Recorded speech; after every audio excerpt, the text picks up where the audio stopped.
The air conditioning on this 2007 Prius. Second video I think on this Prius. I forgot to mention something. A lot of shops I've discovered, and I think I mentioned this in the video before, change the suction line hose because they see a bunch of dust accumulated on the outside of the hose, thinking the hose is bad, and they change it, but there's nothing wrong with the hose. Let's look down here.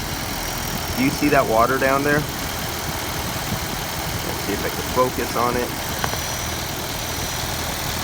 Right there. Do you see that water, puddle of water there on the bottom?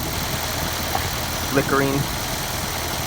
So that water is coming off of this line right here. This is the suction line, and it's at 40 degrees right now, 38 degrees. Actually, we can see 40 degrees. So that line is at 40 degrees, if not 38 degrees, and it's condensating water, and that's the puddle of water you see developing down there. Well, what happens to water? It gathers dust when the fans and the road blow dust on it. So guys go, oh, I see a dust accumulation. So every time there's dust accumulation, that means there's oil. And because there's oil, that means you have a leak. So that means that hoses leak. So shops will go falsely changing the suction line on Priuses, saying there's a leak on them when there's not leak. Prius suction line hoses are not known for leaking. Unless they were in a collision and this is bent and the hose is rubbing against the fan shroud and it's vibrating and it actually rubs through.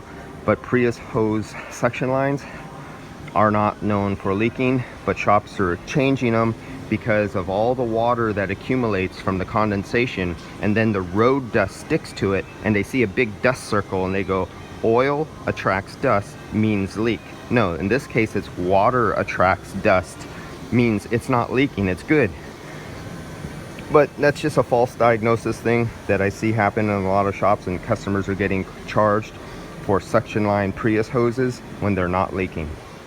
All right, and this is your community message. See you guys.